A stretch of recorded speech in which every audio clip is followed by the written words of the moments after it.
Good time zone, everyone, and welcome to the long-awaited first impressions video of Dragon's Dogma 2.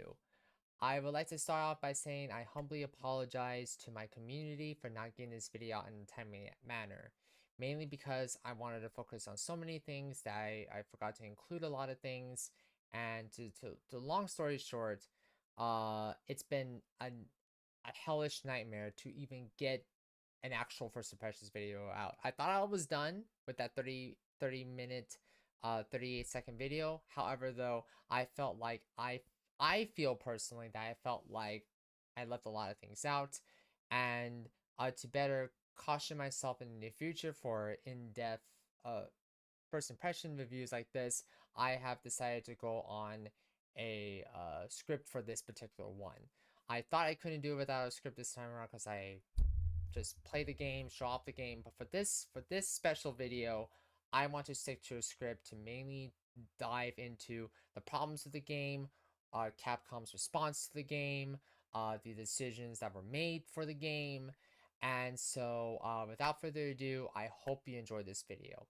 And for the sake of this video, I will not be showing off my model in the bottom right hand corner of the screen, just so I can get this footage out in a very timely and decent manner without having to worry of my model not working or responding and all that technical mumbo jumbo stuff. So without further ado, enjoy the first impressions video of Dragon's Dogma 2 from yours truly.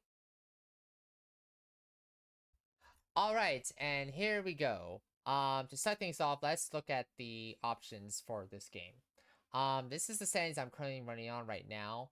I'm running everything basically mid minus a few things. Like I'm running this at high, resource intense effect quality high. There is no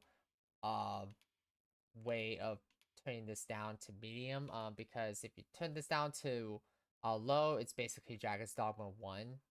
Um, uh, effects kind of, where like it's not too flashy or too flourishing.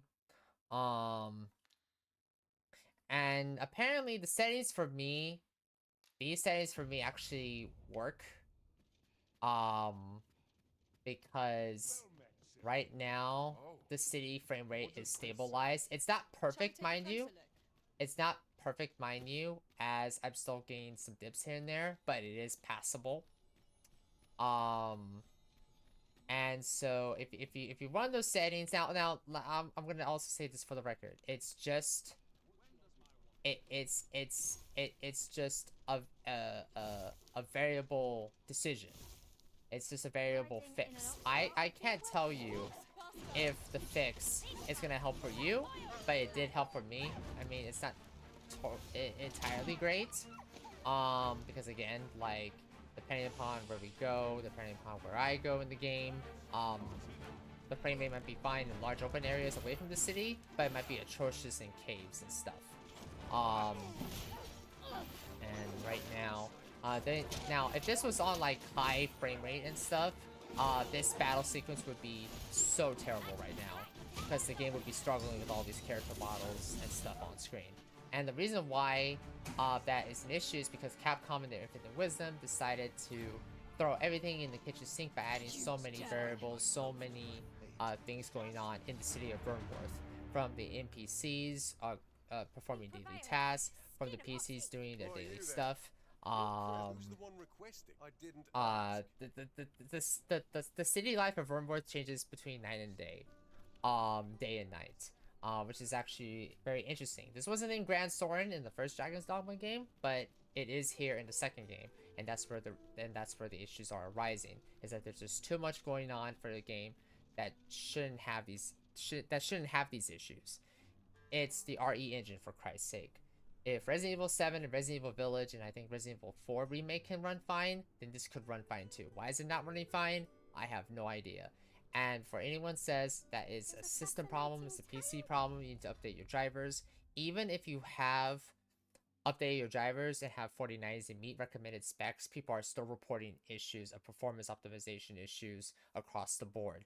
On consoles, I think it's fine, but for some people, they're saying they're struggle busting on the consoles. I don't know if this is true or not because I don't have Dragon's Dogma 2 on the PlayStation 5. Um, um, But besides the performance issues, and the lack of a start of a new game feature and the only one save, there is some good. There is some good. I'm leaving out the microtransactions to the end of the video because I think that's a really interesting. That's the really interesting part about this whole mixed review situation for the game, because it's sitting at mixed review currently. Um, let's talk about the good. So Dragon's Dogma 2 is definitely a step up in terms of exploration and pawn engagement. The pawns are these supporting pawns. Nina and Nestor are my supporting pawns, and Morgan is my main pawn. In the first game, these pawns were robotic. They were stale. They were Oblivion NPCs from Elder Scrolls 4 Oblivion. They couldn't do anything else other than comment, harpy, goblins, basic things. But now in this game, they are able to do so much more, like tell you where to go, tell you about oh, there might be something in this in Trevo Mine, there might be something in this hidden cavern, there might be something on that ledge, there might be some resources nearby. They might tell you that morale is low, they might tell you that your pack is too heavy. They will comment on so many things and give life on the road, which is great, which is awesome. Is it like the custom followers of Skyrim where they can sing you songs and tell witty jokes and stuff? No, they'll just comment on variable things and do the basic follower stuff that you would see in the first game, but much more semi lifelike approach, right? Which is great. Also, in addition, there is a shortcut menu for your items and for your lanterns, so you no longer have to press 5 different buttons to get to the item menu. And additionally, the grab system has been modified to where you can still toss enemies and throw enemies off and climb on monsters and stuff, but you can also push and force enemies to the ground. Like if an ogre or a cave troll is on one knee, you can force that creature to go on all to fall down, which is actually really cool. Terrain and party composition is way more important than it ever was before in this game, because in this game there are 4 vocations this time around, with 4 specialization vocations that you can only access if you partake in certain trials and certain events, right? And also if you meet the recommendations. In the first game, you can easily become a Mystic Knight without batting an eye. In this game, you have to become the Mystic Spirit by meeting certain requirements. You have to do certain requirements in order to get the ultimate specialization vocation in the warrior tree, in the archer tree, in the mage tree, in the thief tree. Which, by the way, thieves are a new class to this game. In the previous entry, thieves weren't a thing. It was shared in under the ranger scout class vocation from the first game. So basically, Morgan can no longer wield a weapon, a melee weapon. She can only wield a bow.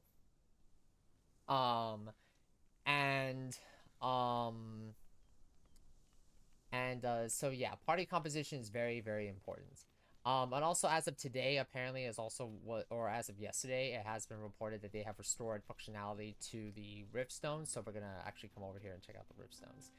Much like this game, in the previous game, you can check what kind of party comp that you want. Maybe you want to go for an all warrior party comp. Maybe you want to go for an all thief comp or mage comp or whatever, right? But composition is important, as it does turn the tide of battle very earnestly and very important in this game. Way more important than in the first game. In the first game, you can just search for your pawns and that's it. You can have unique pawns from Capcom themselves, which is actually very cool. Pawns have their own unique attribute and official armor, but these guys are timed, meaning that once the timer's up, these guys will go back, and they are level capped, meaning that you won't find a M Bison at level 30. At least I don't think I'm gonna find an M Bison at level 30.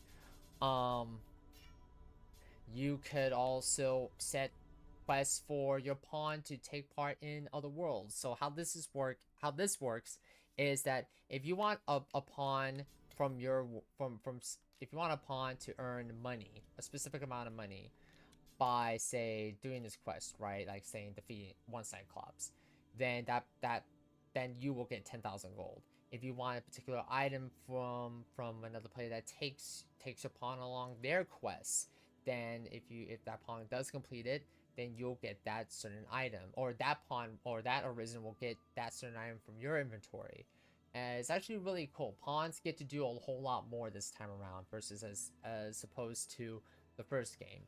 And of course, you can search for the pawns and stuff, advanced pawn search. This was broken on day one, but they have since modified it. They did a server wipe, or server reset rather, and now you can actually do this, which is actually really cool. And I like the little magical flourish of entering the rift stones this time around. The one thing I want to really talk about though is the microtransactions, because that has been the crux of a lot of the reviews. And I could talk about the anti-tampering program called Denvuvo, that's been reported to be in this game. But I think the reason why they added it, and wrongfully added it, I might add, is because of mods. Or maybe for item duplication or whatever, but that's kind of weird. Like, why are you doing item duplication in the first place when all this shit is earnable and stuff? I don't know why they're doing it, but that's a big no-no. We don't like that here, Capcom. We don't like that here. Go on, have a look. So in the microtransaction store, in the DLC store for Dragon's Dogma 2, if we actually go back to the main menu real quick, I can actually show you what I mean here. Just to give you guys an idea of what I'm talking about. We go to the online store right now. And yeah, this game is sitting at a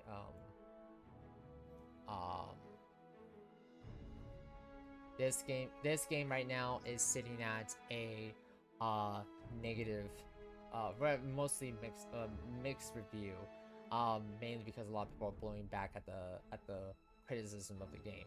But as you can see here, a lot of this stuff is in the deluxe edition anyway to begin with, so I don't know where the complaints are coming from, because a lot of this stuff is earned in game. A lot of the items are earned in game. It's really weird that people are complaining about it. But anyways, from my point of view, if you go from here to this wake stone right here, this should not be here at all. This should not be here at all. This should be here, but this shouldn't be here.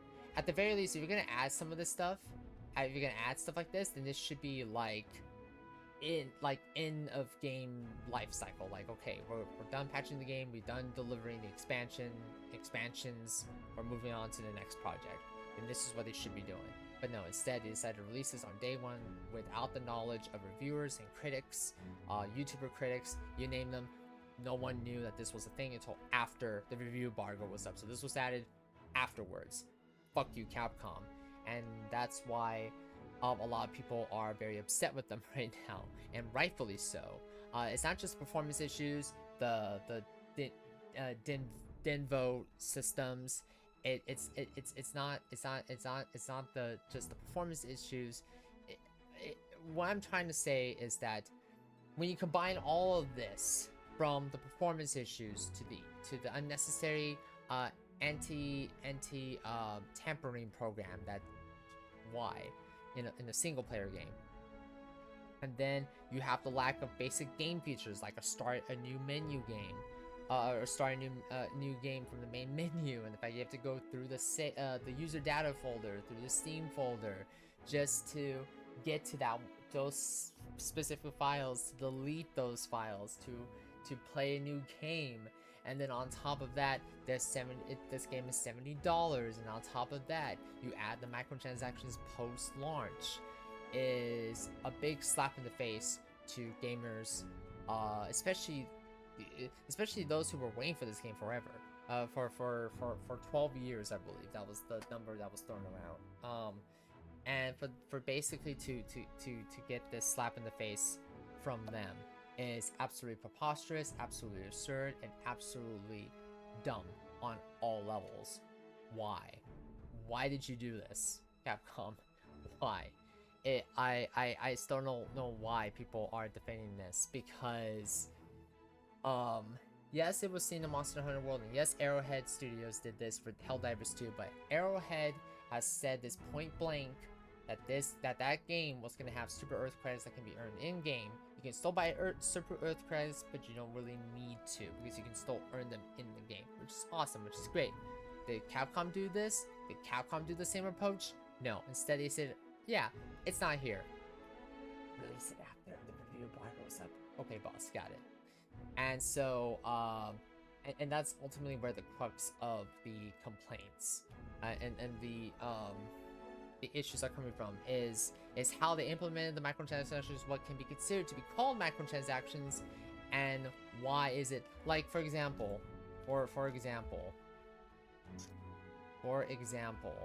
if you go to this one, like the Dragon's Dogma 2 soundtrack, while this is actually a very cool thing to do, this could have been in the game to begin with. Like, if you defeated a certain boss, and I got this from another video too that talked about it, and I thought about it and I sat on it, and I'm like, oh yeah, it's actually a really cool idea if they actually did this. But if you go through certain areas, defeat certain bosses in those areas, then you unlock a particular music sheet that you can hear throughout the game of Dragon's Dogma 2. Same thing with the sound collection. It's actually a really cool idea. But for whatever reason, it's actually not in the game implemented like that. And actually, and Yo Shovel is actually right. This is the only one that ultimately I would be buying, because it is actually pretty cool that they actually added the sounds and music from the previous game, right? But then of course, if you go to, say, stuff like this, like the Heartbeat Snare Smoke Beacon, why is that a thing when that could have been in the game to begin with? Why is the camping kit in the game to begin with? Well, why is this in here? And yeah, you can buy it separately, or you can buy the deluxe edition, but what I'm trying to say is, half of this shit should have been in the game to begin with, and half of this should not be DLC to begin with. Again, if you just remove this from Explorer Camping Kit all the way to Waking Stone E, and keep these guys until the end of the game's run, and be like, okay, we got the final patches in, let's release these DLC, then I wouldn't have a problem with it. But the fact that they released it the day after launch, the day after the review boggles were lifted, yeah, no, that's a big slap in the face to not only reviewers who trusted Capcom for this, but also gamers who were falsely aware of the fact that this wasn't a thing until after the game's launch. And you know, so it just baffles me, absolutely baffles me, that they went with that decision, and that they were like, okay, release the game. But let me just say though, that if you can get past the frame rate issues, the weird implementation of the microtransactions, and just a little bit of like nitpicks, it's a good game underneath a lot of mud. And that's the best description possible to talk about Dragon's Dogma 2. It's a great game under a whole lot of mud. If they were just had more time, or rather, if they were to just put more time into optimization, care less about the microtransaction practices, and didn't have the Dinvuvo anti-tamper systems, if they actually just did a consumer-friendly thing, then I think the blowback would have been a lot less. But no, instead, Capcom being Capcom, you know how it goes, right? Capcom being Capcom, Bethesda being Bethesda, Ubisoft being Ubisoft, EA being EA, and Activision Blizzard being Activision Blizzard. And so here we are.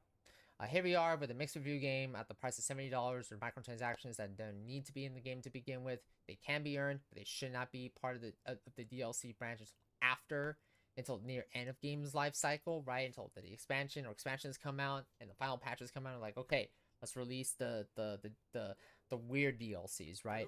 Then we can do that. But no, they chose to do it after the review bottles were lifted. There's performance optimization issues. A lot of these fixes, by the way, from Task Manager to downloading a mod to doing this to doing that, I can tell you right now they're only temporary fixes. It's a temporary bandage on a much larger wound right now for this game, and this wound is festering, and this team needs to work fast because right now no one's happy right now. I am definitely not one of those happy people right now. I'm trying having fun with this game, performance issues and all, and I'm powering through it, but I cannot deny that this is in the back of my mind constantly. Can I go through a cavern without taking a hit on my frame rate? Can I go through a tight spaced area with so many characters and so many things happening without a single crash or a huge tank dip, a frame rate tank dip?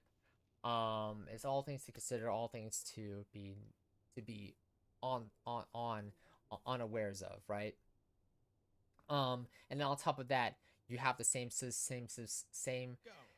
system from the last game too, as well. That's another thing too. It's like, oh, what happens if my game crashes or gets corrupted? Oh, well, there's nothing you can do. The only thing you can do is by resetting the game, starting over again, or by relying on the cloud save system data. And I'm just like, oh my god, this is such a scary thing, right?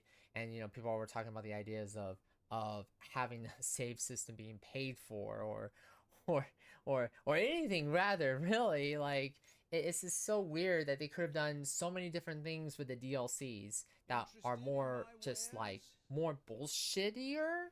That's a word, versus what they did here, because it's like, why did you add all this stuff when you could have just done something more stupid, and then it would have been like, okay, it's not a head scratcher, fuck you, Capcom. But no, it's like a head scratcher. It's like, why the Harpy lore? Why the Explorer's tent? That could have been in the deluxe edition, and you could have put that as like or like save it for a few weeks and be like, okay, after a few weeks the game went live, let's release the other DLCs from the deluxe edition as separate things on its own 2 feet, right? But no, they did what they did, and here we are. So, do I recommend this game right now? Absolutely not. If you can power through the frame rate issues, if you can find that little slight positive silver lining of like, okay, I found the right settings to run the game, then more power to you. It's your game, your money. You choose what you do, what you want with it. But I cannot deny that Capcom's boneheaded asinine decisions of not having a basic game feature like a new game, by having pushing microtransactions out, by having an anti-tamper system that's hindering performance. It's very I don't know much about the history of Vtuber, but it's basically really frowned upon by so many gamers everywhere. All these 3 things combined with a $70 price tag, and it's just shocking that people are passing this off as acceptable, or Capcom being Capcom. No, this shit, these kind of practices need to stop. It needs to stop, especially for single player games, because this kind of shouldn't even belong in single player games, but they are, and it's downright sad and downright pathetic, really. So yeah, there is the end of the first impressions video. I really hope that this first impressions video comes off as honest. I know some people out there are gonna really take me to task for telling Capcom to go fuck themselves, but really, seriously though, Capcom, go fuck yourselves, because again, there's no excuse for it. Games should not be we shouldn't judge games down the line. We should judge games based on day 1 launches, and only day 1 launches. We can't keep giving out redemption arcs to every game out there. We can't keep giving these out, right? We gave it to Final Fantasy XIV. We gave it to No Man's Sky. Some people think we gave it to Cyberpunk 2077, and that was debatable. I mean, look at their reaction when they got that award. That wrongful award, by the way. Those games should only go for multiplayer games and not for single player games. and the fact that they made a joke about it to Sean Murray, the game director of No Man's Sky, on Twitter after the Game Awards. I'm just like, bro, what are you doing? You know. So so yeah. We'll still power through this game. We'll still beat the game. Will there be a part 2 to do a follow-up? I don't know yet. We'll have to wait and see if the patches and the optimization patches are really worth it down the line. But definitely expect a video comparing apple to oranges from day one to whatever state of the game it comes down to many months from now to a year from now, whatever. I hope you liked the video though. I really do. I really do. I've been working on getting this video out for quite some time, but due to one reason or another, due to the vision I have for this video, it just simply wasn't working out, and I was just like, oh, I just want to get this out. But yeah. If you enjoyed the video, leave a like, comment, and subscribe to the YouTube channel. We have first impressions, let's plays, Twitch VODs, and YouTube shorts and trailer reactions. And I'll catch you all on the next video. Bye bye.